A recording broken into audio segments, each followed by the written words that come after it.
What do you know from funny, you bastard? The Jell-O program, starring Jack Benny with Mary Livingston and Phil Harris and his orchestra. Thank you.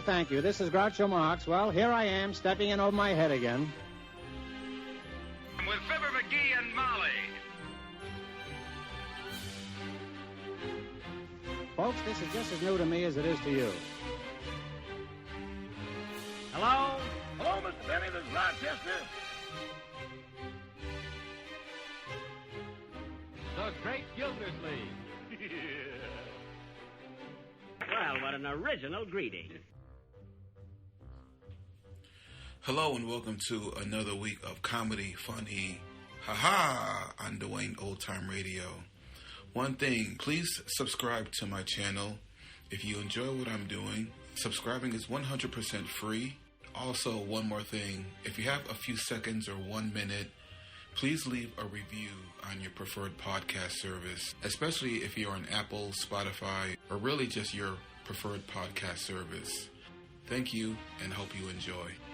This week we have Fred Allen, 2 episodes from Fred Allen. The series that they are from is Hour of Smiles. The 62nd episode, Bedlamville Needs Funds, May 2nd, 1934, and then Cell Hepatica Review. And I also see Bedlam Review, Bedlam University. I don't know which one is the correct title, but anyway, I'm guessing Bedlam University. 47th episode, January 17th, 1934. Allen, the director of the budget. Hello. Well, have you got that budget balanced yet? You can't balance it, eh? All right, call up the brewery and borrow 2 horses for the city. I'll run a sweepstake. No, 2 horses. You can't run a sweepstake in a 1-horse town. The bank won't lend you a dime until the budget is balanced. I know it. An official of the bank is on his way over here now. Bedlamville has got to have more money. Why, last night I had to ride to the Beaux-Arts ball on a bicycle. Oh, good heavens, that must be the bank. I'll give him a little high-pressure salesmanship. Quick, get off my lap. Come in. Excuse me, Mr. Mayor. I just thought Well, are you the gentleman who's going to let the city have some money? Yes, sir. I thought I'd look in and say hello. Hello. And a blustering hello to you, my promoter of municipal wheels. I don't think you remember me. My name is John... Well, I'm no showgirl, but I never forget a John, my friend. Yeah. My last name... Never mind your last name. John means Jack, and that's enough for me. Come on, John. I'll show you through the city hall. Well, I guess you're too busy. Hey, you've come here to give us some money, haven't you? Yes, but... And you have a perfect right to know how it's spent. Come along with me. My, but this is awfully nice of you, Mr. Mayor. Oh, I'm just a servant of the public. Now, in this department in here... What's this? This is the dog-catching department. We've merged it with the Bureau of Parks and Trees. Oh, that ought to save a lot of trouble. Oh, yes. Simplifies everything. Get the idea? Yeah. Now, across the hall here is the training school for the Bedlam Fire Brigade. Oh, the brave fire laddies, eh? Say, I think the chief is conducting the class himself today. We'll just peek in. Well, Chief, what's the program going to be today? Oh, the program's going to be different, No! Was that the fire chief? Yes, he's on the radio nights. Makes a little extra money that way. What's going on in there, Mary Ellen? Well, that's our Department of Waterworks. I can't imagine what those girls are doing in there. Let's go in. My goodness, they're swimming in that reservoir. Why, I'll get to the bottom of this. Hey, Superintendent. Oh, hello, ma'am. Why are these girls bathing in the city's drinking water? Those are the chorus girls from the Follies. Chorus girls? The city isn't running a pool for retired bathing beauties. No, the girls are okay. It's the water. The health department says to put chlorines in the drinking water. Not chlorines, you idiot. Chlorine, the chemical. Oh, all right. But how's a guy going to have any fun with a chemical? Let's go, John. You know, I think he's right about that, Mr. Allen. Say, if he wasn't my nephew, I'd fire him.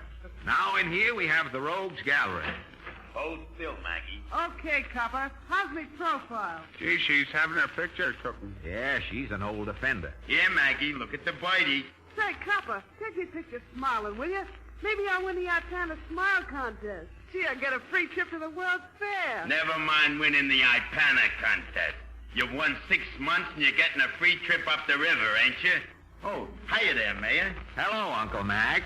Come on, John. My, you got a lot of relatives working here, haven't you? 27 working, 43 on the payroll, and 7 standing by. Now, here's a new department I've just installed. It's a little invention of my own. My goodness, a municipal ostrich. Yes, sir. Minnie, the ostrich doesn't cost the city a cent. Do you sell her feathers to fan dancers? In season, yes. But I use her mostly for construction work. Is she a mason? Practically. See, I feed her cement, and then she lays the city's cornerstones. I'll show you how it works. Come on, Minnie, and audition. Now, Minnie, show the gentleman.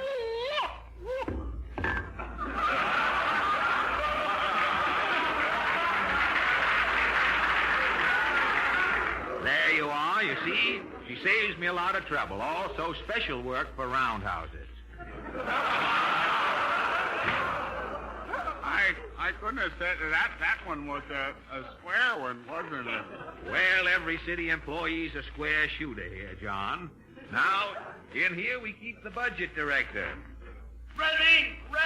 Boy, more ready! Here, never mind any more ready, Uncle Jonah. The city's financial troubles are over. John here is ready with his money. Well, We'll need $40 million to sneak through. Why, a drop in the bucket, eh, John? Your bank? Bank? I haven't any bank. I just came to pay $2 for my dog fight. What? Ready!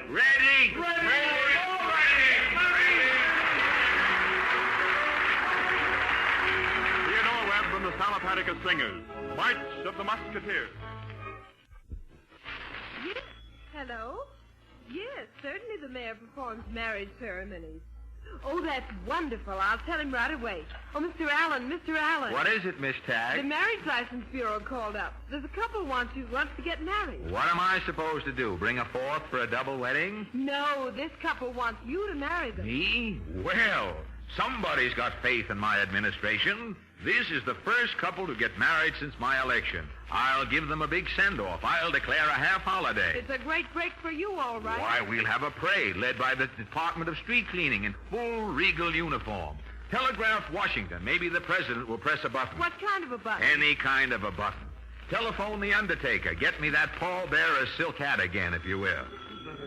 Hello? Yes, it's true. Mayor Allen's going to marry them himself. What's the name of the couple? Abner Sickle and Susie Crunch. Fine. Send them a police escort without the patrol wagon. Get the fireman's band. Notify all the newspapers. Give them a copy of the following speech. Ready? Shoot. Fellow citizens, this is a moment that will go down in the history of Bedlamville.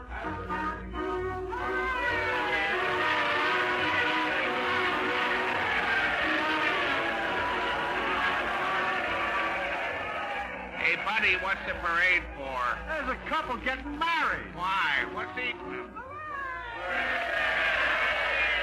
Get your rice and all shoes here, rice and all shoes. You couldn't enjoy the wedding without rice and all shoes. Rice and all shoes, you gotta... Quiet, please. Let's have it quiet. As chairman of this auspicious occasion, and as first deputy commissioner of schools, it is my duty and my pleasure to present our own silver-tongued yokel boy, that Kerensky of Bedlamville, Mayor Red Allen. Thank you, Uncle Jake. Thank you. Fellow citizens, this couple setting forth on the stormy sea of matrimony without a rudder symbolizes the new faith in my administration. Before we proceed with the marriage ceremony, let's hear a word from Helen Scribble, the girl who made this possible, the city clerk who issued the marriage license. Well, I was in my the office putting a patch in the mayor's military trousers for Decoration Day when out of a clear sky in walks Abner Sickle and says, "Hey, Helen, give me a marriage license. I'm a-going to marry Susie Crunch." God dang her. Anyway, I wish it was me. Thank you, Helen. Now I know you'll be glad to hear from the bride's father, this gentleman with the shotgun. Issapod Crunch. Thank you, folks. This is the happiest moment of my life. If I'd have known I was going to be called on, I'd have worn a shirt. Thank you, Issapod. Even without your shirt, we can see your heart's in the right place. And now the hook and ladder troubadours, accompanied by the hose cart singers, will escort the bride and groom down the aisle. Okay, Chief. Here, Chief. No, the wedding march. We don't know the wedding march. Well, all right. Extemporize something, but play it slower.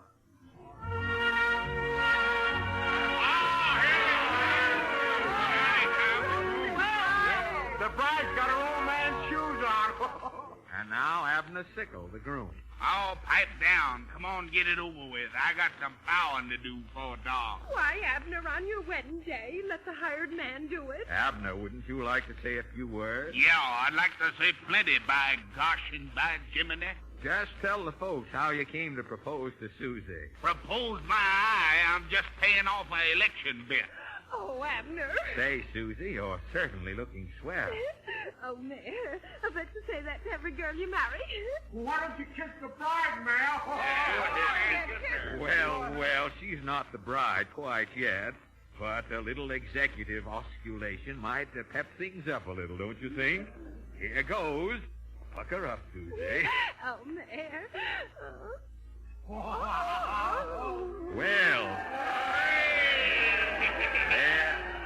there you are, Susie. Abner can take it up from there. Say, hurry up, Mayor. Wait a minute, Pappy. I changed my mind. I ain't going to marry Abner. What are you saying, gal? Well, that's okay with me, by gum and by cricket. Susie, you're crazy. Come on, let's have the wet, Susie. What's the idea of changing your mind like this? Well, it was your kiss, done it. Oh. Abner ain't never kissed me like that. It's the gable in me. Yes, sir. I want to marry the romantic type like you or nothing. Well, Mayor, looks like you're elected again. Now, here, my constituents. Wait a minute. Oh, Mayor. No, this is treason. On with the wedding, Mayor. My shotgun's double barrel. And remember, it only took one barrel to get Abner down here. I get it. You, Susie Crunch, take me, the mayor of Bedlamville, to be your...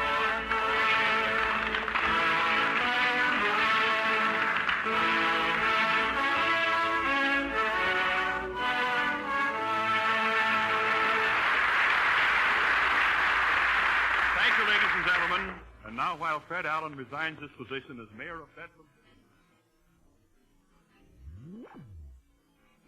Sporting a rumble seat. And this postcard advertising Be Kind to Postman Week comes from Mr. Theodore Sefton at Woodhaven, New York. Mr. Sefton says, quote, "Our driveway is so narrow and our car so wide that sometimes when we come home late at night and get wedged in between the two houses, I don't know what to do. Should I rent another garage, get a smaller car, or move the houses farther apart?" Unquote. Hundreds of home and car owners are faced with the same problem, Mr. Sefton, and I have been working on it for some weeks. I have invented a bungalow with casters on it, which is working out pretty well in some neighborhoods. When you come home, all you have to do is wheel your neighbor's house out into the middle of the street. Drive in, put up your car, and go to bed. When your neighbor wakes up in the morning and finds people waiting for the bus on his front veranda and eastbound traffic running through his kitchen, he's sure to enjoy a good laugh.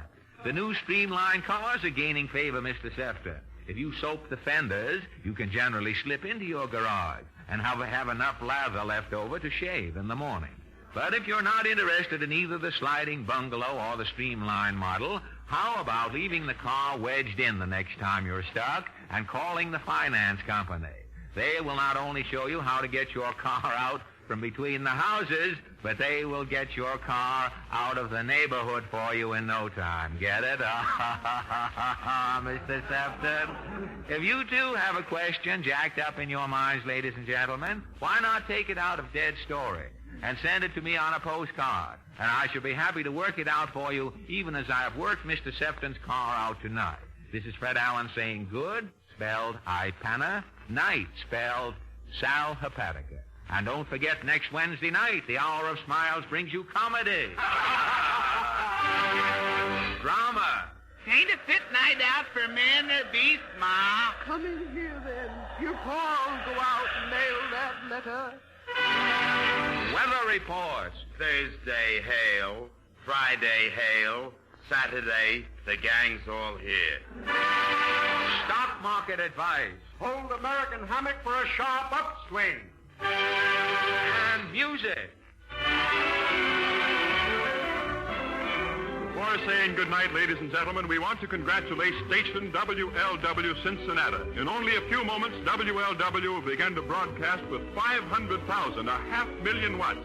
Will become the most powerful broadcasting station in the world. More than ever, the nation's station. Now, good night until next Wednesday. Good night, and keep smiling.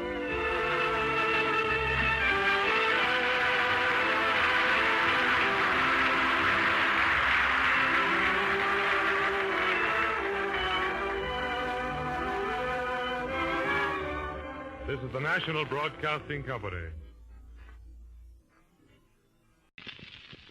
Tonight, we take you back to Bedlam University. I am still the dean, and while I'm chasing the pigeons away from my flagpole sitters class, Ferdy Grofay will take us to Bedlam's annual trustees meeting.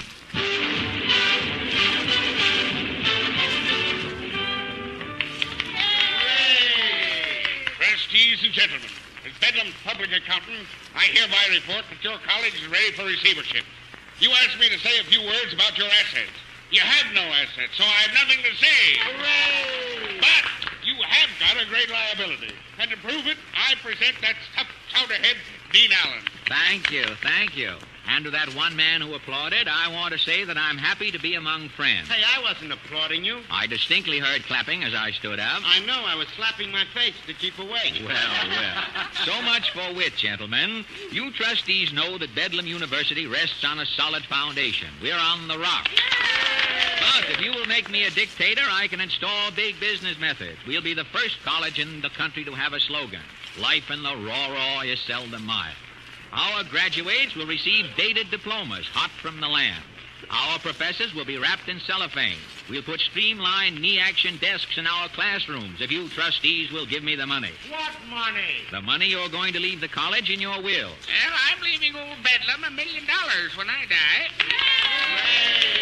And how do you feel, Mr. Flynn? I'm 94 and never felt better in my life. Well, we can't expect any immediate help from you. No, sir, but you get $1 million when I die. Has it occurred to you in your senility, Mr. Flint, that unless you die today, the college is lost? Gosh, this is serious, isn't it? You're not going to let down your old alma mater at a time like this, Mr. Flynn? Well,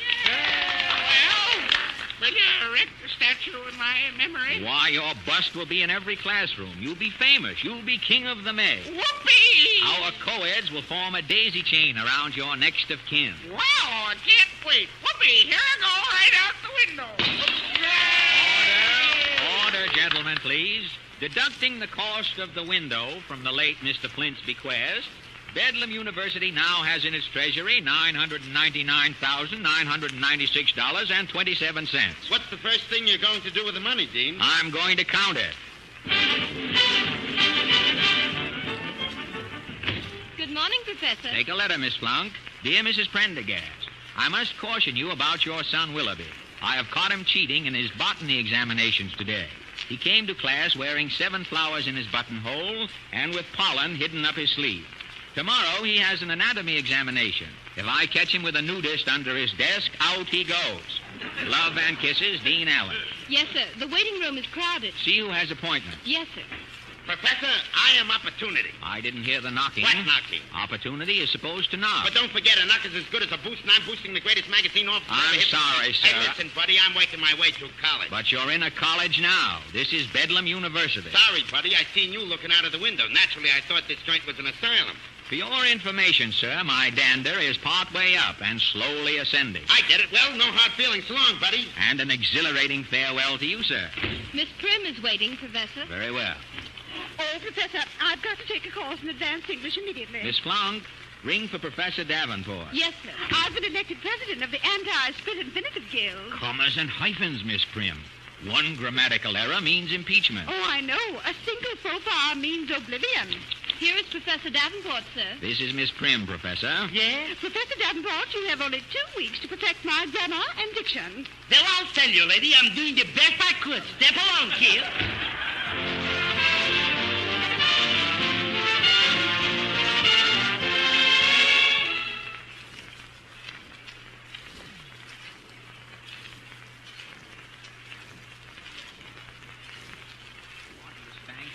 Oh, no, you'll have to do your own swatting, Professor Willow. No, I'm no good at that. No, I'm not bashful, but every time I get a co-ed across my knee, I forget what I started out to do. Well, happy paddling. Someone left a little girl in the waiting room, Professor. The stork must have gotten the wrong address. Phone Winchell and bring her in. Hello? Oh, hello, Portland. What are you doing with that suitcase? Oh, it's the funniest thing. I have to graduate unexpectedly. Are you trying to escape from college? You mean, am I a fugitive from a brain gang? Never mind that. Who told you you could leave Bedlam? Papa wrote me a letter to come home. Our whole family has to go over and live on my Uncle Felix until March 15th. Why until March 15th? So that Uncle Felix will have some more dependents to put in his income tax. I get it. Aren't you sorry to give up college life, the 3 deckers and the dancing? Oh, college dancing is nothing. It's just wiping your feet to music. Say, you don't care much about learning, do you? Papa says if a little learning was a dangerous thing, you'd be kept in a cage. Here now, don't change the subject. Well, my Aunt Hetty went to boarding school. I suppose she came home with high honors? No, she came home with chronic indigestion. That sounds more like a finishing school. It nearly finished her all right. And I know a girl who graduated from business college. Is she happy in business? No, she caught her boss kissing his wife last week, so she quit her job. Haven't you learned anything here at all? Nothing that'll do me any good. Well, history is helpful. Do you know anything about the Middle Ages? Only that they raised the dickens with most women's figures. Have you learned any Greek? Just enough to say hello to Mr. Insel when he gets back. I get it. And what about Latin? I can speak a little, but I bet I'll never go there. Can you translate sick transit? Sick transit is ambulance service, isn't it? That's right. Sick transit Gloria. What comes after Gloria? Sick transit Gloria Swanson. Fine. If you'd only study, you'd be a moron in no time. I'd rather not study and stay like I am. Hello. Yes, Professor Squint. What? You caught 2 seniors sailing boats in the dormitory bathtub? Listen, tell them if they want to play with boats to go to Annapolis. Okay. I guess I'd better be going. What's your rush? Well, this morning's paper says that Congress is in favor of a 60-cent dollar. Is that why you're running away? I'll intimate I'm going down to see if my bank has put in a bargain basement. Well, goodbye, Portland. Peekaboo. Say, Miss Flunk, what was that explosion? I don't know, sir. Professor Allen, the chemistry professor has just finished his gunpowder experiment. How did it come off? Oh, with a bang, sir. So that's what I heard. Where is Professor Vial? Oh, he left with his desk through a hole in the building, sir. With his desk, did he? Yes, sir. Miss Flunk, call the flying field. If any of the male pilots pass Professor Vial in midair, tell him he's fired.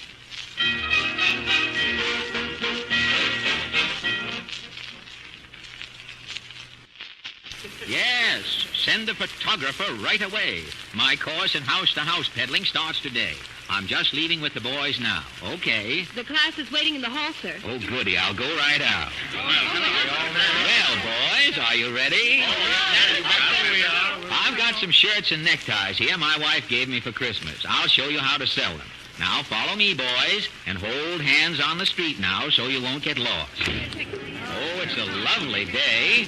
We'll look for a nice, respectable neighborhood. That's a nice house over there, Professor. So it is. Let's go over. I'll make a sale. Watch me closely, boys. The first step, naturally, is doorbell ringing. Listen. Now you'll learn something about sales psychology. Shh. Here's my customer. Yes? Now, madam, I'll just take a few seconds. I don't want any. How'd you make out? Well, boys, that's called sales resistance. That's the worst of dealing with the small consumer. Give me a big dealer any day. There's a clothing store, Professor. Fine, that's my meat. Wholesale selling. I'll get rid of the whole lot here. Just watch me through the window, boys. Give him the word. You said it. How do you do, sir? My name's Allen. I'm in the shirt and necktie game. Well, I'm Pinkbaum. I'm in the suit with 2 pair of pants game. Now, I have some shirts here. I know that. You got some shirts, I got some pants. Take a look at these piece goods. Here. But I don't need another coat of... $20, I'm losing money. Positive. Look how it fits you. Like a fashion plan. Wait a minute. Who's selling who here? The customer is always correct, my pal. I'm making it $15. Quick now. Snatch it up before my partner wakes up. That's it. I'm wrapping it up. My dear optimist, this is no time Here you for are. fumbling. $15. I'm taking it out of your pocket. Thank you. This way out, please. Thank you. never Goodbye. What, Bob? Excellent. If the pants fit, it's a bargain. But let's be at your lesson, boys. Hey, look, there's a lady in the window smiling at you. Oh, yes, and winking, too. This is the psychological moment for a quick sale, boys. I'll be right out. Good afternoon, madam. Well, what's eating you? I saw you smiling at the window. I was breaking in some false teeth for a friend. What's it to you? I have some shirts and ties here that I'm practically giving away. Oh, yeah? Hey, Muggsy. What do you want? Come here a minute. There's a lunatic giving something away. Oh, yeah? What you got there, stupid? Well, I can see you have an eye for beauty, sir. Yeah, but you ain't my type. Now, just look at these gorgeous shirts. Say, they're my pick. I like them yellow and green ones. Why don't you take a half a dozen? That's a good idea. Here, take them, Molly. Okay, Muggsy. That'll be $18. $18 for what? Merchandise. It's COD. Oh, a racket, huh? Go on, scram. Here, you hairy cad. You can't take my shirts. Go on, white puss. Beat it. Why, you frowsy biddy. Who do you think... I know what she is. Yoikes away, you pet. Take your foot out of that I'll door. call an officer. This is an you'll insult. call an undertaker. I'll break Why, I'm from here. Stop it. I'm from Bedlamville University. What? Run for your lives, boys. Hey, let's beat it. Run, boys, run. Last one back to school is a puddin'-head Jones. Beat it.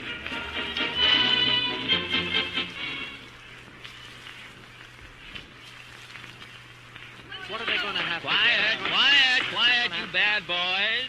Now, students, we are assembled here in our auditorium to welcome the Shakespearean class from Oxford University in England. To keep in the true John Bull atmosphere, they have purposely come here on a cattle boat to present their play. Now, may I introduce Oxford's leading man, Noel Timmins. Thank you. We are not going to present a Shakespearean play, fellows. In order to get even for something that happened in 1776, we're going to present an English version of that American classic, The Girl of the Golden West. We've mastered your Yankee twang, and as you blighters say, let's step on the petrol. Ready with the curtain back there? All set, Professor. Overture, please.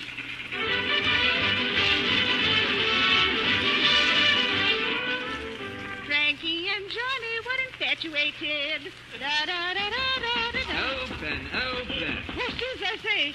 Who's a knocking at this Open. beastly hour? Oh, Cecil. Cheerio, Nellie, old Jide. Conceal me, lass. Why, Cecil, Oh. Cecil, what's right? Oh. Speak to me.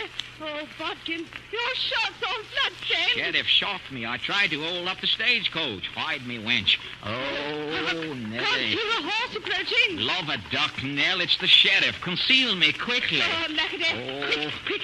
I'll hide thee in the attic. Oh. Here, up these yards. Oh, tight, no use, Chippy.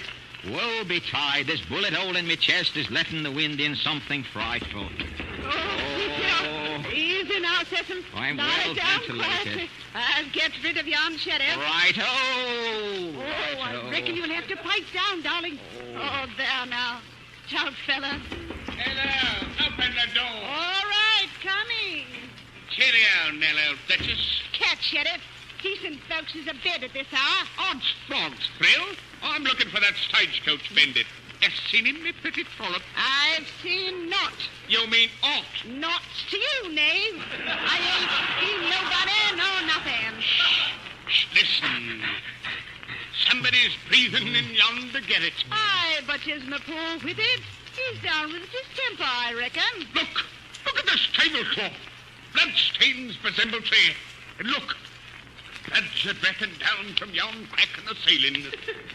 There's another trap. I say, I'm going up. Stop it! Put that dog gun down, I say. Oh, raise the hands aloft. Look here, Sheriff. You're a bit of a sport, eh, what? Well, rather. Well, I'll make you all the proposition, stranger. Here's a deck of cards. Here's the ace of spades, and here's the ace of hearts. Guess which one I'm a-thinking of, and thou mayst get your man. Hi, shrew. If I guess the card, wilt take me for thy husband? Aye, and seal the bargain with a hug. Now, which one am I thinking of? The ace of spades or the ace of hearts? The ace of hearts. 'Twas the ace of clubs. I've rooked you, Sheriff. Odds goblins. 'Tis a bitter pill I'm swallowing. Well, fare thee well, Prue. Oh, Cecil. I Oh, say now. Cecil, I'm a-coming up to this. Oh, you're safe now, Butterball. Right you are, puss. You sure collared the lout. How can I ever reply thee? Tell you what I'll do, Cecil. I'll think of a card. If you get it, I'll marry you. No hoity-toity, Nell. Let me think of the card. Righto. Off thinking. Right you are. What is it? The Joker. Right. Blimey, it didn't look kosher, Hoyden. Oh, darling, 'tis fate. I'm yours and you're mine. Hi-ho, mercy me in the brace of alacadays. All's well that ends well.